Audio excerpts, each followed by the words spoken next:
윤석열 대통령과 이재명 민주당 대표의 첫 영수회담 내일 열립니다. 양측은 막바지 준비 작업에 한창인데 이번 회담이 꽉 막힌 전국을 풀 열쇠가 될지 패널 4분 모시고 정치권 쟁점들 자세히 짚겠습니다. 네, 이현종 문화일보 논설위원, 윤기찬 국민의힘 법률위 부위원장, 장윤미 변호사, 성치훈 민주당 정책위 부의장 함께합니다. 안녕하세요. 안녕하세요. 네, 안녕하세요. 네, 주제 바로 보시죠. 네, 내일 열리는 영수회담 내용 지금부터 하나씩 짚겠습니다. 시간 제한은 없고 차를 마시면서 대화하는 차담 형식인데 가장 관심은 아무래도 의제입니다. 그러면은 이게 사실 뭐 어떤 시간표를 정해놓고 하는 게 아니잖아요. 어느 쪽이 어떤 의제부터 던질지도 관심이에요.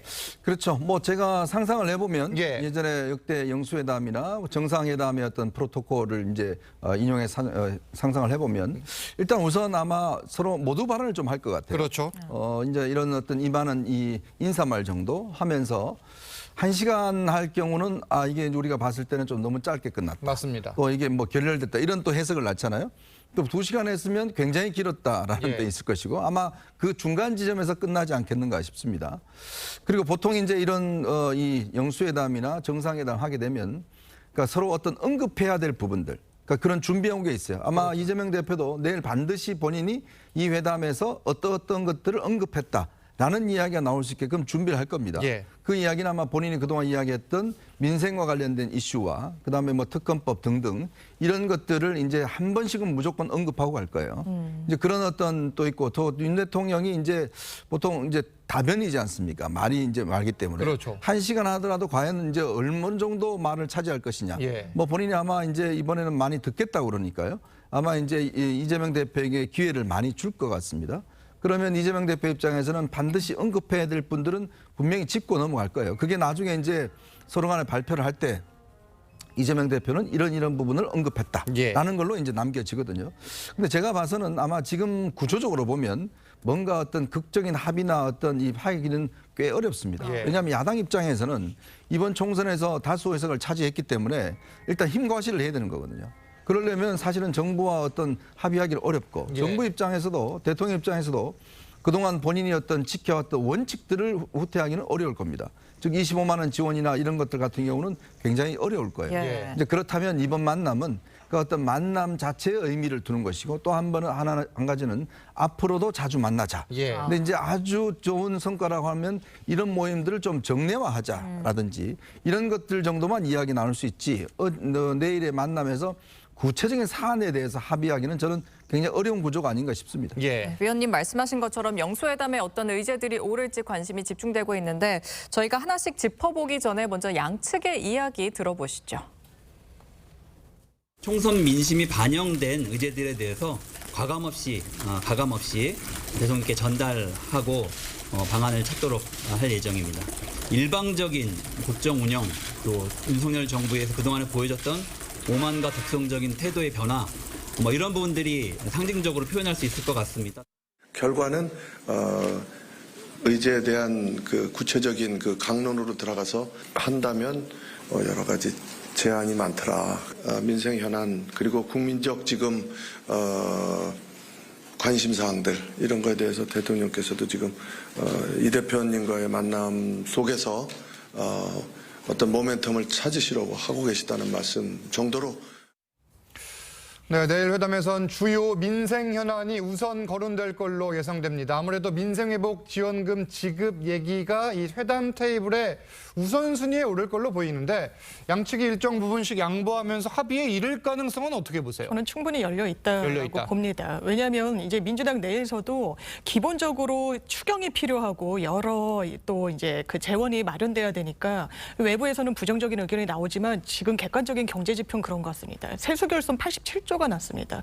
이 부분과 관련해서 재정 건전성을 굉장히 많은 이 경제 원칙으로 견제하고 있어서 세출 규모를 줄였는데 왜 그렇게 세수 펑크가 컸을까? 이게 세금이 제대로 거치지 않는 거예요. 뭐 법인세 인하 등등도 있겠지만 시장 자체가 상당히 경색돼 있고 얼어붙어 있어서 이게 돈이 돌지 않기 때문에 국가 수입 자체도 줄어들고 있는 측면이 있다는 겁니다. 그렇다면 시장의 유동성을 푸는 데 있어서 지금 물가가 굉장히 고공행진인 측면도 고려를 해야 되겠죠. 그렇다면 지역화폐 형식으로 시장이나 소상공인들한테 제한적으로 어떤 그 경제적인 효과가 닿도록 하는 이 정책 자체에 여당이라고 하더라도 반대할 그런 명분은 크진 않다라고 보는 부분이 있고요. 네네. 또 하나는 너무나 많은 규모로 풀리게 되면 이게 물가에 악영향을 끼친다. 민주당 내에서도 그렇다면 특정 계층으로 한정할 수 있다라는 이야기가 나오고 있어서 이 대원칙에 공감대를 이룬다면 그 세부적인 부분은 충분히 조율이 가능해서 대원칙에 합의할 가능성은 열려 있다라는 생각이 듭니다. 예. 네, 일단 양측 모두 지금 민생이 가장 먼저다 이렇게 보고 있는 것 같지만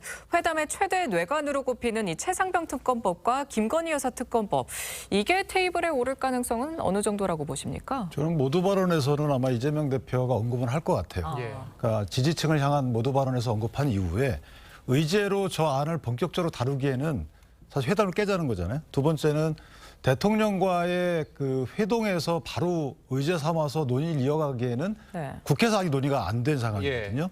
올라 있는 상태이지만 의결 과정을 거치지 않았기 때문에 저것은 홍철호 정무수석이 얘기했듯이 제한적인 의제예요. 근데 저는 저것은 아마 본격적으로 의제로 오르지는 않고 의대 정원 문제하고 그다음에 이제 말씀하신 그 민생회복지원금 관련돼서는 추경 편성이 정부에 있기 때문에 그 권한이 그 정도가 의제에서 본격적으로 다뤄지는 것이고 또 하나는 이제 인준 문제가 있겠죠. 예. 대통령이 당장 현안의 인준 문제와 그 부분 또 하나는 이제 특별감찰관을 국회에서 얼른 추천해달라, 뭐 협조해달라 이 정도가 이번 그 회동의 결과로 나올 가능성이 있는 것들이고 저는 개인적으로 결과로 이재명 대표 입장에서도 이제 심판은 정부가 받았기 때문에 예. 앞으로 심판 대상은 또 이재명 대표 쪽이거든요. 그렇기 때문에 이번에는 뭔가 작은 거라도 결론을 끌어낼 가능성이 크다.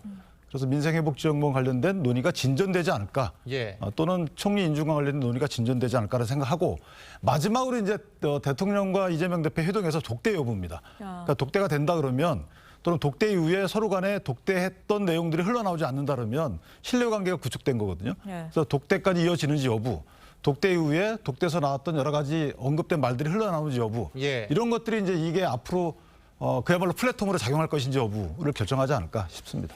그러니까 뭐 의대 증원 문제도 이야기를 할 수 있겠고 이 민생 지원금 부분은 합의에 이를 수도 있다. 이게 지금 전망인데 사실 뭐 모두 발언 시간까지 보면은 회담 시간 그렇게 길지가 않습니다. 독대를 통해서 시간이 더 늘어날 수 있지만 지금 사안들이 많거든요. 양쪽에서 전략을 세울 거예요. 어떤 소수의 사안에 대해서 집중적으로 이야기할 것인지 아니면 여러 가지를 짚을 것인지 어떤 전략으로 나올 걸로 보십니까? 일단 방식 자체가 의제를 제한하지 않고 무제한으로 풀었기 때문에 이 차이가 뭐냐면 의제를 정해놓게 되면은 대통령도 입장을 갖고 오셔야 됩니다. 왜냐하면 그렇죠. 사전에 합의한 것이기 때문에. 근데 의제를 풀어놨기 때문에 그리고 듣겠다고 하셨기 때문에 아마도 이재명 대표께서 계속해서 뭔가 지금까지 나왔던 의제들을 하나씩 풀어놓는 방식이 될 거고요. 그렇게 되면은 뭔가 집중하기보다는 그 많은 의제들을 쭉 풀어놓는 과정이 될 거라고 봅니다. 아마도 그 중에서 일부에 대해서 그래도 대통령께서 제가 봤을 때는 의대 정원 같은 영순위 순위의 그 과제에 대해서는 예. 어느 정도 입장 조율을 할 수도 있지만 아까 말한 뭐 민생 회복 지원금이라든지 첨예하게 대립되는 문제에 대해서는 그냥 야당 대표 이재명 대표의 이야기를 잘 들었다 정도로만 얘기할 거로 보이기 때문에 이재명 대표도 아마 그런 이 방식의 한계 때문에 대신에 다양한 의제들 지금 야당에서 지금까지 쭉 논의해왔던 의제들과 그리고 국민들이 요구해왔던 것들과 그리고 대통령께서 거부권을 행사해왔던 것들 예. 그런 것들을 그냥 쭉 다 얘기하는 그런 방식이 되지 않을까 보고 있습니다. 네. 또 극적으로 성사된 첫 영수회담을 앞두고 여야의 장외 신경전도 치열합니다. 양측 입장 듣고 오시죠.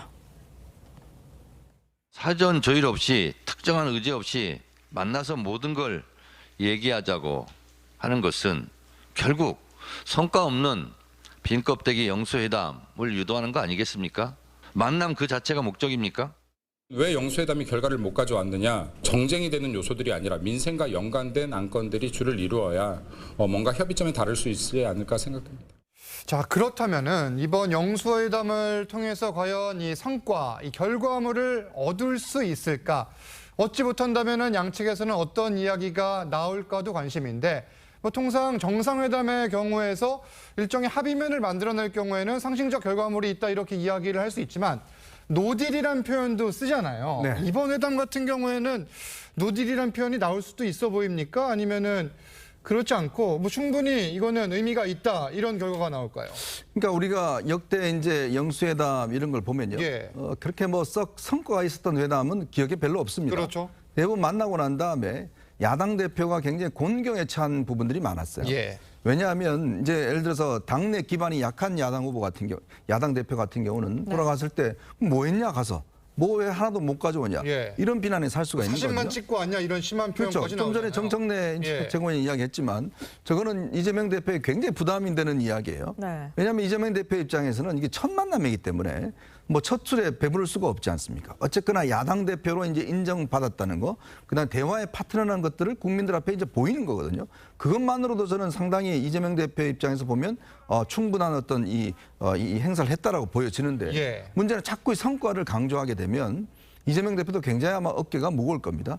거기에다가 독대까지 해버리면 과연 거기서 무슨 이야기를 했는지 예전에 아마 제 기억으로 문재인 대통령 때인가요? 그때 황교안 그때 대표 갔을 때 예. 잠깐 뭐 몇 초 만난 게 있어요.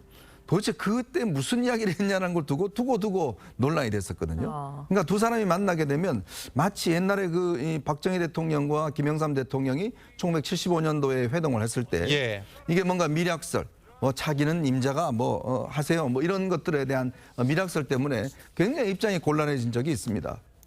그런 걸 따져보면 저는 아마 내일의 어떤 좀 이 기대 수준을 좀 낮춰야 된다. 이게 지금 상황을 보면 이게 뭔가 성과 나기에는 굉장히 구조적으로 어려운 구조예요. 예. 그러면 일단 만남 자체의 의미와 그다음에 앞으로 이런 만남을 자주 가진다는 의미. 아마 내일 합의 정도는 자주 이런 모임을 갖겠다. 아니면 여야정 협의체를 만들어서 예. 상설화하자. 뭐 이런 정도는 있을 텐데 그동안 상설화 약속했는데 이루어진 적이 없거든요. 그거는 그만큼 성과가 없었다는 이야기입니다. 예. 그런 걸 보면 이제 아마 근데 이제 윤 대통령 입장에서 보면 좀 절실한 면이 있을 거예요. 왜냐?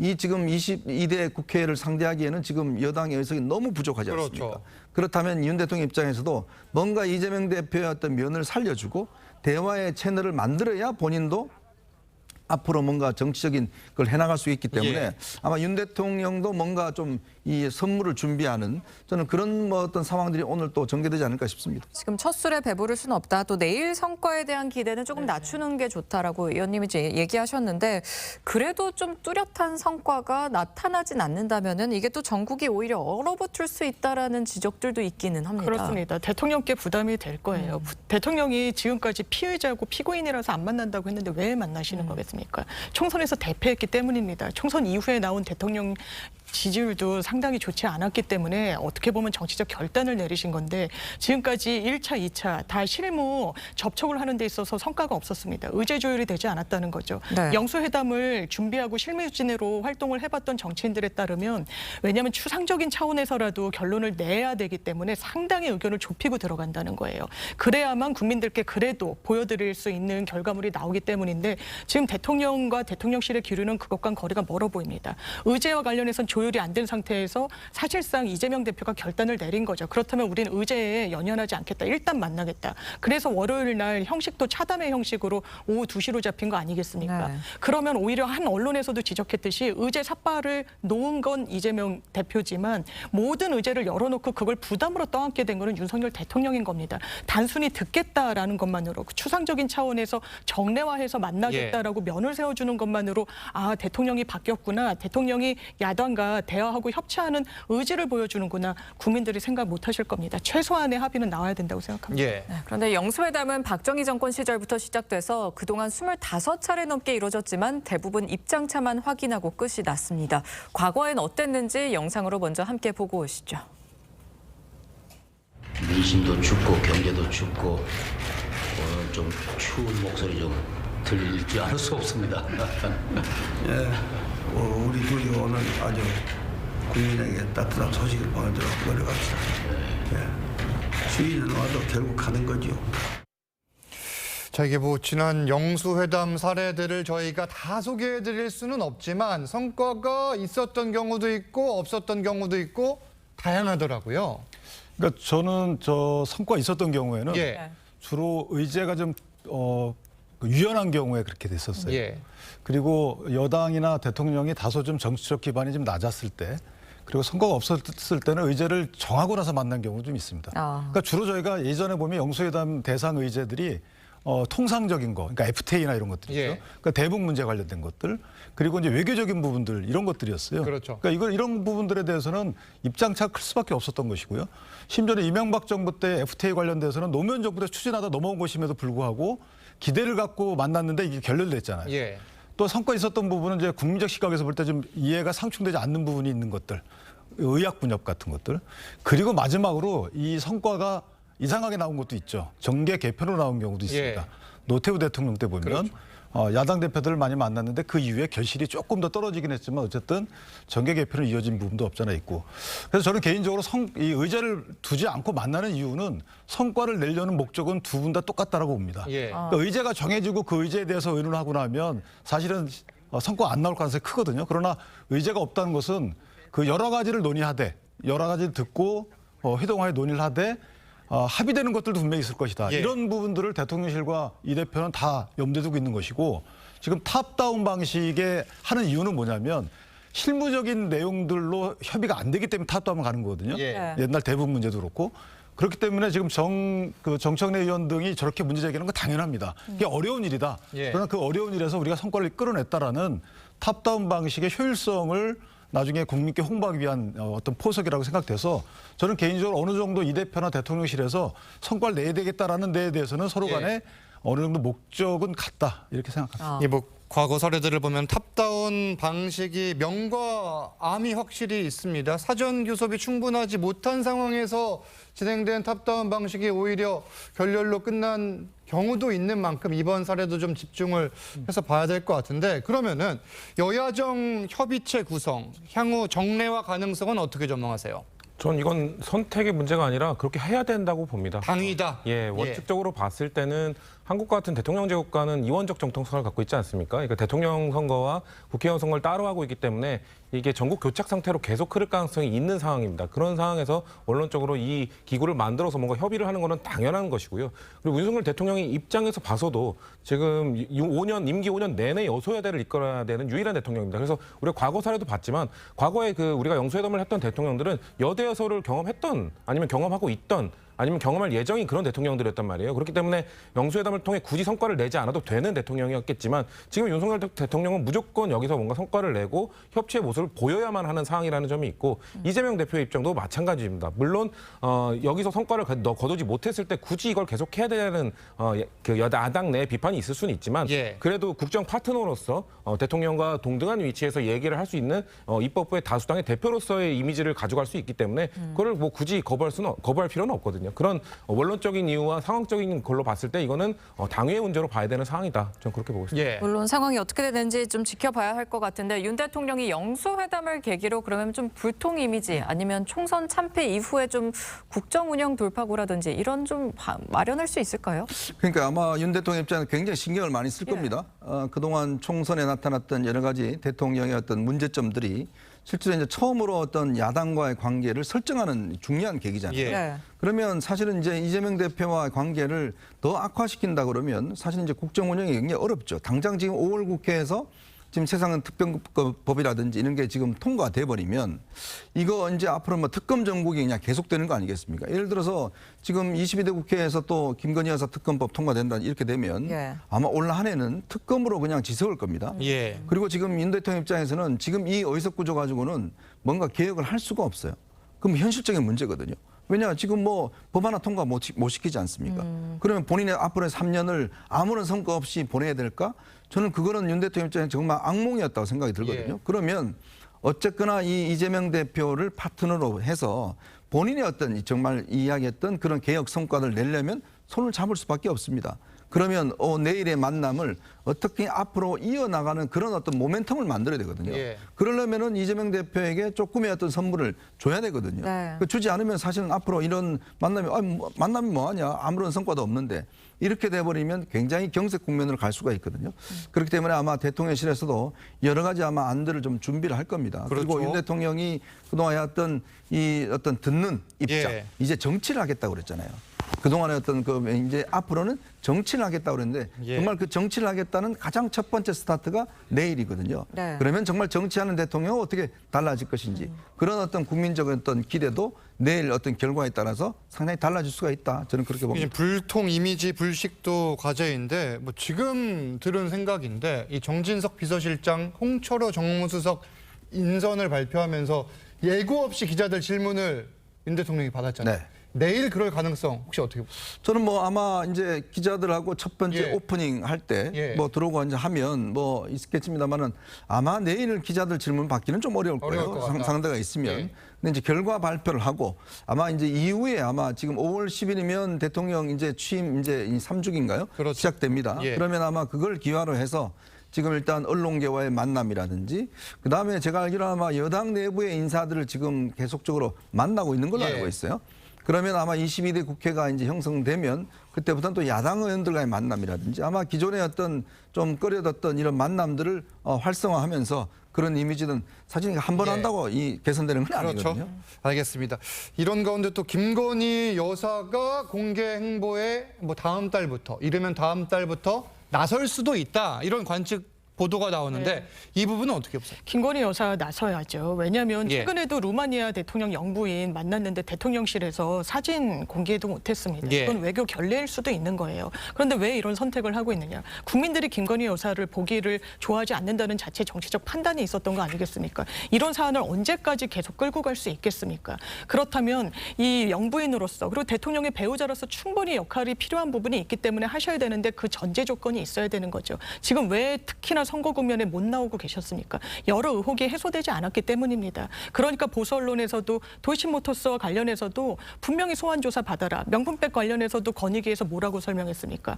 총선에 이게 이슈가 될 수 있으니 총선 뒤로 미루겠다. 더 이상 미루면 국민들이 이건 용납하지 않을 겁니다. 본인과 관련한 문제를 대통령이 풀 수 있겠습니까? 사실은 여사 본인이 어쨌든 결단을 내려야 되는 거 예. 아니겠습니까? 그러니까 이 부분과 관련한 전제 조건이 먼저 충분히 해소된 이후에 예. 공식 행사에 나설 수 있다고 생각합니다. 공식 행보 전에 선행 조건이 있다 이런 지금 말씀이고 저희는 다음 주제로 가보겠습니다.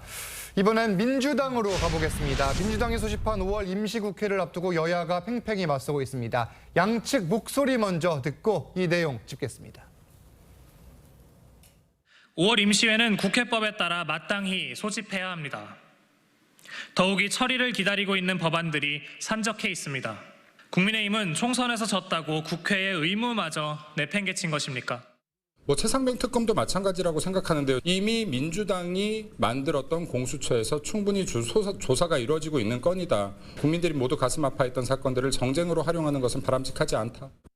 자, 5월 임시국회가 열립니다. 민주당은 이 여당에 주어진 반성의 기회임을 명심하라 이렇게 이야기를 했고 국민의힘은 이에 맞서 거야 폭거라고 반발을 하고 있는데 민주당 입장부터 들어볼게요. 국민들께서 4월 10일이 총선이었고 예. 6월 개원으로 알고 계셔서 그럼 21대 국회의원들은 이제 일을 끝났는가? 라고 생각하실지 모르겠는데 5월 말까지 월급이 나옵니다. 예. 세비가 나옵니다. 국민의힘에서 선거 기간에 그 얘기하지 않았습니까? 무노동 무임금 이 얘기하지 않았습니까? 회의를 열자고 일을 하자면 우리 받지 말자 뭐 이런 얘기도 하지 않았습니까? 지금 5월 말까지 국회 보좌진에 대한 월급까지 다 나오고 세비가 다 나오는데 왜 일을 안 합니까? 그런 차원에서 일을 하자는 것이고 또 21대 국회와 22대 국회의 여야 구도가 바뀌었다면 모르겠습니다. 지금 똑같습니다. 21대 예. 국회도 여소야대였고 22대 국회도 여소야대입니다.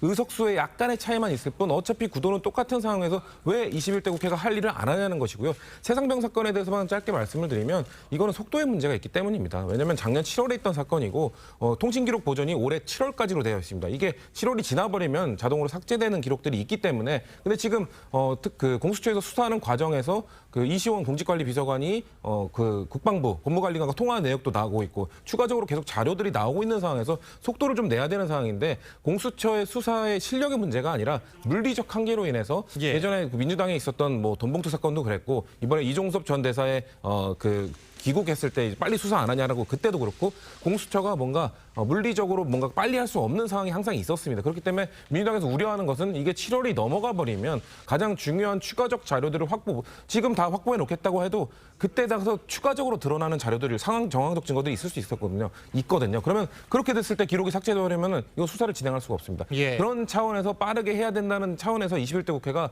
우리 월급 세비도 받고 있으니 할 수 있는 일 지금 처리하자고 주장하는 것인데 이거를 왜 정쟁으로 논쟁으로 몰고 가는 것인지 민주당에서는 이해할 수 없다는 것이죠. 지금 말씀하신 것처럼 민주당에서는 21대 국회가 끝나기 전에 지금 뭐 기록 차원에서도 그렇고 최상병 특검법 등을 반드시 처리하겠다 이런 입장입니다. 국민의힘은 일단 공수처 수사를 지켜보는 게 먼저다 이 입장이죠. 그렇죠. 공수처가 열심히 수사하고 있는데 물론 좀 늦긴 늦었어요. 네. 근데 이미 압수수색해서 그 압수물 다 분석을 끝냈다는 거잖아요. 포렌식도 다 하고. 네네. 그러니까 공수처가 하고 있는 걸 지금 국회가 뺏어오겠다는 거기 때문에 저는 개인적으로 이것은 공수처의 업무 역량 보장 측면에서 안 맞는다는 것이고 또 하나는 이제 특검이 통과되고 구성되게 되면 시간이 더 오래 걸려요. 뭐 준비 기간만 한 60일, 30일 걸리거든요. 그러니까 저거는 말이 안 되는 것이고 두 번째는 저 최상병 특검법이 만약에 국회에서 의결된다 하더라도 네. 대통령 거부 여부가 아직 안 정해진 상태잖아요. 그러면 대통령 거부한 이후에 저게 다시 국회로 오면 한 15일 이상 걸릴 수 있단 말이죠. 그러니까 지금 의결해가지고 저기서 불투명한데도 불구하고 계속 추진하고 있다는 것은 지지층이 보여주기 이상 이하도 아니다. 오히려 최상병 특검에 연연할 게 아니고 현재 경북경찰청에서 하고 있는 과연 그 최상병이 죽게 된 이유, 경위, 누구 책임인지 예. 여기에 대해서 몰려가서 여기서 항의 빨리 해달라고 해야 되는 거예요. 그래야지만 다시 우리 아들들이 죽지 않을 거 아니겠습니까? 이런 식으로 업무상 과실의 책임자가 누군지를 규명하고 있는 경북경찰청 사건에 대해서 오히려 더 집착하는 게 맞지. 그 이후에 은폐 의혹, 물론 중요합니다만은 하고 있잖아요, 공수처. 그래서 공수처를 만든 거 아니겠습니까? 예. 근데 그 만들어진 공수처에서 열심히 하고 있는데도 불구하고 이걸 국회에서 다시 방해하고자 하는 것은 말이 안 맞는 것이고 오히려 이게 정쟁화한다 이런 부분이고요. 마지막으로 5월 2일 날, 5월 3일 날 정도에 원내대표들 선거들이 있습니다. 2일인가 3일인가. 예. 근데 5월 3일 날 지금 본회의 개최하자는 거거든요. 그러니까 의장도 여기에 협조를 안 하고 있는 걸로 알려져 있어요. 그러면 앞뒤가 안 맞잖아요. 그러니까 5월 23일 날 또 본회의를 하자는 안이 또 있단 말이에요. 5월 23일 날 본회의해가지고 법을 통과시켜요. 그럼 대통령 댁에 갑니다. 예. 그 15일 이내 공포 또는 제의 요구를 합니다. 안 맞잖아요. 예. 이미 그때 제의 요구하게 되면 현 국회는 임기 만료로 끝나요. 그러니까 뭔가 다 안 맞는 거죠. 그러니까 지금 그렇게 할 게 아니고 정말 급하다 그러면 진짜 민생 예. 법안에 대해서 서로 합의해서 통과시키면 몰라도 지금 쟁점 법안 그다음에 이미 이 국회에서 부결되고 거부권까지 행사했던 양국관리법 이런 부분들 또는 민주화 유공 보상법 이게 다 안 맞잖아요. 그러니까 그런 부분에 대해서 국민의 심의에서 문제 제기를 하는 것이지 이게 마치 뭐 진상규명 의지가 없어서 안 하는 거 이런 거 아니에요. 예, 의원님. 저는 이게 21대 국회가 아마 국민들이 보시기에 역대 최악의 국회라고 이야기하는 게 뭐냐면 네. 법안 통과율이라든지 이런 것들이 정말 낮습니다. 즉 21대 국회가 처음 시작하면서 정권 교체가 됐잖아요. 예. 그때 뭐 한 게 뭐죠? 문재인 대통령이 이제 임기가 있을 때 한 게 검수완박입니다. 그것 때문에 이제 여러 가지 논란이 있었고. 예. 근데 최상병 특검 저는 예를 들어서 이거 수사해야 된다고 생각이 드는데 문제는 이게 우리 국민들 정말 먹고 사는 문제와 그다음에 기업들 이 문제와 어떤 관계가 있습니까? 정말 국회라는 게 지금 중대재해처벌법이라든지 기업들이 정말 좀 제발 좀 통과시켜 달라는 거 그대로 지금 있잖아요. 그러면 21대 국회가 끝나는 시점에 마지막 숙제라도 해야 될 거 아니겠습니까? 예. 정말 4년 동안 국민들이 필요로 했던 그런 법안들을 본인들 손으로 좀 마무리해놓고 떠나가야 될 거 아니겠어요?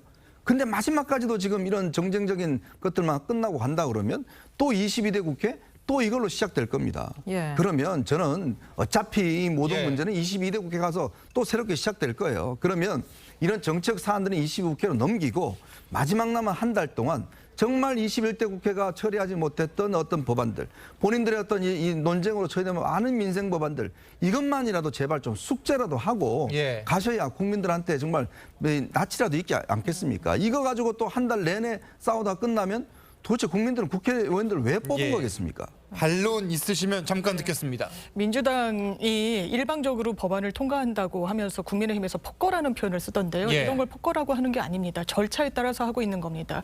지금 이번 국회에서도 민주당은 전세사기 특별법 반드시 통과시키겠다는 겁니다. 양곡관리법 대통령께서 거부권 행사하셨죠. 이 시장이 불안정할 때 국가에서 매수해주겠다는 게 주요 골자입니다. 전세사기 특별법은요. 일단 전세사기 피해로 얼마나 많은 분들이 극단적인 선택까지 하고 계십니까? 일단 선구제하고 급한 불을 끈 다음에 나중에 정부에서 후 회수 조치하겠다는 겁니다. 정부에서 반대하고 있습니다. 수조 원의 예산이 든다라고 하는데 정확하게 추계해보면 5천억이 들지 않습니다. 이런 부분을 민생 법안이라고 하고 끝까지 21대 국회에서 책임지겠다는 게 민주당 입장입니다. 알겠습니다. 들어보니까 21대 국회 마지막 한 달도 강대강 대치는 어느 정도 예상이 되고 다음 내용도 보겠습니다. 이재명 대표가 운영하는 유튜브 채널의 구독자 숫자가 100만 명을 돌파했습니다. 먼저 이 대표의 유튜브 활동 모습부터 보고 오시죠. 좋아요, 구독도 좀 눌러주세요. 구독 많이 해주셔서 거의 100만 가까이 돼가고 있는데 잘 부탁드립니다. 여러분 일단 좋아요, 구독 좀 눌러주세요. 알람 설정도 눌러주시면 좋겠고. 자, 구독자 100만 명을 돌파한 채널은 이른바 골드 버튼을 받죠. 이 대표가 한국 정치인 가운데에서는 처음으로 이 골드 버튼을 받게 됐다고 하는데, 뭐 추미애 당선인도 축하 메시지를 전하고 있고, 이 자체보다 이 같은 흐름, 이 현상 어떻게 보세요? 일단 미디어 환경의 변화에 적절히 대응을 잘하신 거라고 보고요. 예. 미디어 환경이 변하게 되면 이 정치의 방식도 변하지 않습니까? 그렇죠. 네. 예전에 처음에 이제 칼라 TV가 이제 보급이 됐을 때 이 미국의 존 F 케네디가 닉슨 대통령과의 대선에서 첫 TV 토론을 통해서 역전승을 거뒀던 그렇죠. 것도 있습니다. 그런 것처럼 이 미디어 환경은 정치와 매우 밀접한 연관을 갖고 있는데요. 근데 이제 SNS, 이제 온라인 미디어의 영향은 어떻게 바뀌게 됐냐면 이전에는 일방향 소통이었다면 이제 SNS 온라인 소통으로 인해서 쌍방향 소통으로 바뀌었습니다. 이거의 장단점이 있습니다. 24시간 주권자들 또 지지자들에게 언제든지 메시지를 던질 수 있다는 장점을 갖고 있는 대신에 그 뭔가 접촉하는 면과 시간이 늘어나다 보니까 그 안에서 실수가 나타날 수 있습니다. 걸러지지 못하는 발언들. 그렇죠. 예. 사실 이번 선거 과정에서 이재명 대표도 사실 그 라이브 방송을 통해서 나온 발언들이 문제가 됐던 적도 있죠. 그렇죠. 그런 것도 단점이고 또 쌍방향 소통이라고 하지 않았습니까? 유권자들, 주권자들로 하여금 듣고 싶은 방송만 듣게 되는 경우가 있습니다. 그렇게 되면은 아무래도 정치가 극단의 정치로 흐를 가능성이 높기 때문에 이런 것들을 적절히 장점을 잘 활용할 수 있는 방식으로 이끌어가야 되는데요. 그래도 일단 대한민국 정치인 중에서는 이재명 대표가 유튜브 이 라이브 방송이나 이런 SNS를 잘 활용해서 지지층을 좀 결집시키고 지지층의 규모를 키우는데 가장 탁월한 성과를 거두지 않았나라고 평가할 수 있을 것 같습니다. 예. 이 대표는 재판 휴정 시간을 이용해서 유튜브 라이브로 또 선거 운동에 나서기도 했고요. 보신 대로 유세 중에도 구독, 좋아요를 눌러달라고 계속해서 요청을 했습니다. 말씀하신 것처럼 24시간 이렇게 메시지를 계속 전달하는 좀 장단점은 있겠지만 좀 어떻게 보면 정치 활동 약간 풍경이 달라진 것 같아요. 그러니까 뭐 시간, 공간에 구애받지 않고 정치 활동을 할 수 있다는 것은 장점인데요. 네. 그러니까 저희가 대의민주제를 채택하는 이유는 분명한 겁니다. 그러니까 수기 과정을 조금 더 시간을 갖고 갖자라는 것이거든요. 네. 근데 저 부분은 수기 과정 없이 이재명 대표의 생각, 이재명 대표의 어떤 정책 이런 것들이 일방적으로 전달이 됩니다. 그러면 당내에서 정책위 의장이라는 제도가 크게 역할을 못하는 것이고 국회에서 수기 과정도 사실은 굉장히 좀 낮춰지게 된 것이죠. 이런 측면에서 보면 이재명 대표가 저를 거꾸로 했으면 몰라도 저것마저 탑다운 방식으로 가게 되면 사실은 국회의 기능이 굉장히 떨어지는 것이죠. 지금도 그렇게 나타나고 있잖아요. 네. 또 하나는 쌍방향이 가능해도 사실 쌍방향이 안 되죠. 댓글 굉장히 간단하게 다시잖아요. 예. 그것들을 이재명 대표가 전부 다 살펴보고 고민해보고 하지 않을 거 아니겠습니까? 그러니까 저 부분은 뭔가로 보완이 돼야 되는 것이고 본인의 당선과 관련된 활동을 하는 건 좋은데 정책을 국민적 지지를 요구하는 이런 통로로 쓰면 안 된다. 그러니까 정책에 대해서 국민적 지지를 모으는 것은 사실은 국회에서 수기 과정을 통해서 해야 된다. 그것만큼 지켜줬으면 저는 크게 문제가 없다라고 봅니다. 예, 의원님. 저는 이 현대 정치는 SNS 정치라고 이야기를 하잖아요. 이런 면에서 볼 때 저는 국민의힘은 완패에 가깝다. 완패다. 이건 왜냐하면 지금 이번 선거에 드러났지만 이재명 대표가 지금까지 성장하는 배경에는 바로 이 SNS라는 것 매체를 정말 잘 활용했다. 그렇죠. 왜냐하면 처음에 본인이 지지 그룹의 이름이 뭡니까? 손가락 혁명군이었어요. 예. 그러니까 손가역이라고 그래서 그러니까 이런 어떤 댓글이나 이런 걸로 실제로 바꾸는 거예요. 그게 지금 이걸로 이어지는 거거든요. 근데 이 한동훈 위원장 SNS 안 합니다. 자, 그리고 여당 인사들 대부분 SNS 안 해요. 왜냐? 괜히 논란 일으킬까 봐. 또 유튜브도 거의 안 해요. 예. 네. 근데 이제 이 정치적인 이제 활동이 활발해지면서 많은 부분들이 유튜브나 SNS 통해서 서로의 공감대를 나누는 거거든요. 맞습니다. 그러면서 그 지지 활동을 나타내는 거예요. 물론 논란은 있죠. 그렇지만 이미 세상이 바뀌었습니다. 이 세상이 바뀌어서 이제는 정치 지도자와 국민들이 서로 간에 매일매일 접하는 이런 것들로 바뀌었어요. 근데 아직까지 국민의힘은 예전에 어떤 오프라인 시대로 지금 하고 있거든요. 이거는 뭐 필패입니다. 예. 이번에 선거운동에서 너른들 국민의힘에서 이겼던 후보들을 보면요. SNS를 정말 잘 활용한 후보들이 이겼어요. 김재섭, 그다음 나경원. 김재섭 후보 같은 경우는요. 팔로들이 어마어마하게 많습니다. 그렇죠. 초등학생들이 어마어마하게 많아요. 초중생들이 또 많다고 그래요. 네, 또 나경원 후보 같은 경우는 이번에 이 대학생들을 중심으로 해서 리스라고 하죠. 그 동영상 엄청나게 활용을 해서 200만 뷰, 300만 뷰를 기록했어요. 그러니까 그걸로 따지면 지금 국민의힘 같은 경우는 이재명 대표의 저런 어떤 SNS 정치 이거 지금 뭐 따라가기는 어렵겠지만 어쨌건 소통 창구를 만드는 게 굉장히 중요합니다. 이 상황을 국민의힘은 유심히 보고 어떻게 해야 할지 좀 대책을 세워야 된다 이런 말씀이고 이재명 대표와 조국 대표의 만찬 소식도 이어서 잠깐 보겠습니다.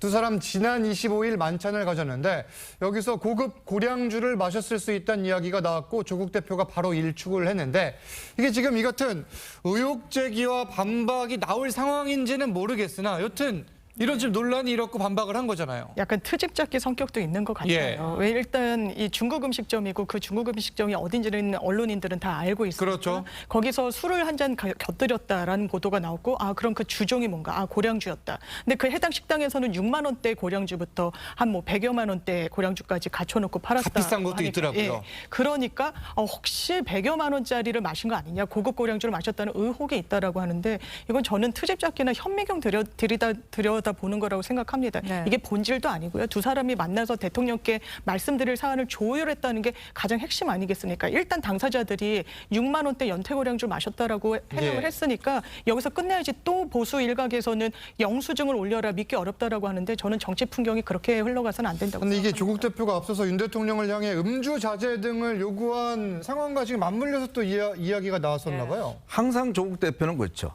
본인이 이야기했는 거를 본인이 또 뒤집어 버리지 않습니까? 그래서 조로남불이라는 이야기가 있잖아요. 마찬가지예요. 아니 대통령한테 술 마시지 말라고 그래놓고 본인은 또 한 병씩 먹잖아요. 그게 어떻게 대통령한테 요구할 사안입니까? 그러니까 본인이 이야기 해놓고 자꾸 본인이 어기니까. 예를 들어서 지금 본인의 어떤 자녀 입시 비리 해놔놓고 또 당 강령에는 이제 입시 비리와 관련해서 이런 것들을 뭐 엄격하게 해야 된다라고 이야기를 하잖아요. 그러니까 항상 본인의 행동을 보면 말하는 것과 비즈니스 타지 마라 해놓고 본인이 비즈니스 타잖아요. 그런 것들이 문제라는 거예요. 그러니까 아니 그런 이야기를 왜 대통령한테 요구를 합니까? 그래놓고 바로 고량주 한 병 피우니까 다 이런 논란이 있는 거 아니겠습니까? 알겠습니다. 뭐 조국 대표 자신은 술을 마시지 않겠다 이런 이야기를 한 적은 없는데 이 반박까지 짚어봤습니다. 다음 주제로 가보겠습니다. 지금부터는 국민의힘 소식 짚겠습니다. 국민의힘은 내일 3차 당선자 총회를 여는데 차기 비대위원장 인선 문제 이게 지금 윤곽이 좀 나오고 있는 상황입니까? 여전히 막혀 있습니까? 아직까지 뭐 특정인이 이름이 거명되고 좁혀져서 거명되고 있지는 않은데 어쨌든 아마 윤재욱 원내대표 입장에서도 고민이 깊을 것이 관령 비대위잖아요. 전당대회 준비를 하는 것인데 거기에 이제 룰 관련해서의 첨예한 문제가 없지 않아 있습니다. 그렇다면 그 부분 관련돼서 다음 비대위원장을 지명했는데 그분이 그 전당대회 준비를 넘어선 활동을 하게 되면 이게 또 당내 불씨가 될 여지가 없지 않아 있죠. 그래서 지금 만약에 국민의힘 여러 가지 계층에서 저 전당대회를 준비하는 정도의 비대위원장에 합의가 됐다면 거기에 맞는 분이 선정이 되겠죠. 그게 아니고 약간의 갑론을박이 있다 그러면 그다음 비대위원장이 결정하도록 그 비대위원장을 인선할 것이고 따라서 그 성격에 따라서 인선되는 비대위원장이 갈리지 않을까 이렇게 생각합니다. 네, 국민의힘 원내대표 경선은 다음 달 3일에 치러지죠. 친윤계의 핵심 이철규 의원의 도전 가능성이 제기되면서 당내에선 우려의 목소리도 나오고 있습니다. 들어보시죠. 용산 따로 놀고 국회 따로 놀면은 그건 또 어려워지는 거거든요. 그러나 그렇다고 해가지고 예스만 하면 안 돼요. 때로는 노라고 설득할 수 있는 그런 원내대표가 이번에 돼야 된다 생각하는데 저는 이철규 의원이 거기에 합당한 분인지는 잘 모르겠어요. 또다시 친윤이기 때문에 국회를 여기에서 원내대표 등의 당직을 맡으면 안 된다라고 한다면 윤석열 정부가 가지고 있는 국정 과제 그리고 또 여당과의 어떤 이런 협상 등은 누가 할 수 있다는 것이죠. 자, 국민의힘의 안철수 의원 오늘도 강력한 메시지를 내놨습니다. 선거 패배에 책임이 있는 핵심 관계자들은 이선으로 후퇴해야 된다. 본인의 SNS에 이런 이야기를 남겼는데 뭐 이철규 의원을 겨냥했던 해석도 있고 이철규 의원을 포함한 여러 명을 대상으로 했다. 어떻게 보셨어요? 참 이게 간단치 않은 국면 같습니다. 왜냐하면 이철규 의원은 뭐 누가 봐도 윤 대통령의 어떤 핵심 측근이다. 또 지난 강서구청장 선거 때 사무총장을 했고 그 패배에 책임을 지고 이제 물러났는데 인재영입 위원장을 해서 총선에 인재를 영입했고 사실상 공천 문제를 거의 다 본인이 주도했지 않습니까? 근데 한동훈 위원장은 선거 패배 책임을 지고 지금 사퇴를 했어요. 근데 다시 이제 원내대표를 하겠다. 왜냐? 이번 원내대표가 굉장히 중요한 이유가 지금 특검법 정국이 시작되잖아요. 그러면 이 108명의 의원들, 어떻게 하면 똘똘 뭉칠 수 있을까? 왜냐, 이 거부권의 어떤 이걸 8명이 떠나버리면 사실은 통과되는 거거든요. 그걸 어떻게 이제 지금 단합을 시킬 것인가? 만약에 통과가 되면 여권은 정말 혼란에 빠질 수밖에 없습니다. 이제 그걸 어떻게 하든지 간에 이뤄내기 위해서는 대통령실과 어떤 소통이 원활한 사람을 해야 된다라는 거는 뭐 동의를 할 거예요. 예. 그런데 문제는 이제 그게 이철규 의원이라는 게 이제 문제인 거죠. 왜냐하면 지금 이렇게 되면 당의 어떤 이미지 쇄신이나 이런 것들이 전혀 안 되고 그러면 또 차기 당대표가 선출이 되는데 그러면 차기 당대표보다는 오히려 원내대표가 더 관심을 가져버리는 이러한 현상이 되니까 그래서 아마 제가 알기로는 주로 영남 지역을 중심으로 해서 반발이 있는 걸로 알고 있어요. 예. 그래서 아마 김도읍 의원을 이제 지금 부산 쪽에서는 지금 이 원내대표를 해야 된다는 견해가 있고 그렇죠. 또 수도권은 수도권대로 지금 또 안 된다는 견해가 있기 때문에 예. 굉장히 아마 난항을 겪을 겁니다. 특히 이철규 의원이 지금 아침, 점심, 저녁으로 의원들을 굉장히 많이 만나고는 있지만 의원들 입장에서는 선거를 패배하고 난 다음에 왔기 때문에 그렇게 쉽게 설득이 되지는 않는 것 같아요. 예. 그리고 아마 또 지금 대표 경선에 나갈 나경원 후보의 어떤 입장도 있는 것 같고 아마 이런 문제가 상당한 어떤 좀 진통을 겪을 것 같습니다. 예. 네, 당이 혼란에 휩싸인 가운데 총선에선 낙선한 인사들을 중심으로 원외 세력화가 본격화되고 있습니다. 원외 대표까지 거론이 되고 있는데 관련 발언들 먼저 들어보시죠. 이번 수도권 민심에서 나타났듯이 너무 이제 수도권에서 참패를 했기 때문에 특히 수도권의 민심을 전할 수 있는 이러한 원외 당협위원장과 지도와의 이런 간담회랄지 이런 것이 정교화돼야 된다. 임원진도 그때 가서 정식으로 선임을 할 예정이고요. 발전 방안들을 논의하고 적극적으로 당 지도부에게 건의할 예정입니다. 자, 뭐 지금 임시로 만든 낙선자 모임을 중심으로 해서 이 정직 조직을 만들고 원외 대표를 뽑는 방안도 논의가 되고 있고 여기에 지금 현재 뭐 공식적으로 모습을 드러내지 않는 한동훈 전 위원장을 주목하는 목소리도 나오는데 이 상황 어떻게 보세요? 일단 원외 인사들은 기류가 완전히 예. 절박한 거죠. 그리고 당선인들과도 상황인식이 다른 것 같습니다. 지금 영남 자민련으로 쪼그라든 거 아니냐. 그리고 우리가 선거를 치러봤더니 이건 대통령실에 대한 비토 목소리가 만만치 않더라. 그런데 왜 쇄신이 되지 않느냐라는 건데 일단 원외라는 한계가 있고요. 스피커의 어떤 울림도 원내 인사들보다 적을 수밖에 없을 뿐더러 그리고 선거를 치르면서 그렇다면 본인들이 어떤 정치적 스탠스를 취했었는지에 대해서도 비판이 역으로 나오는 거 아니겠습니까? 그때 대통령실에 어떤 쓴소리 던졌습니까? 선거 슬로건에 대한 문제의식을 드러냈었습니까? 그러니까 늦어도 좀 너무 늦었다. 뭐 지금부터라도 잘 예. 하겠다는 쇄신은 필요하겠지만 이게 얼마나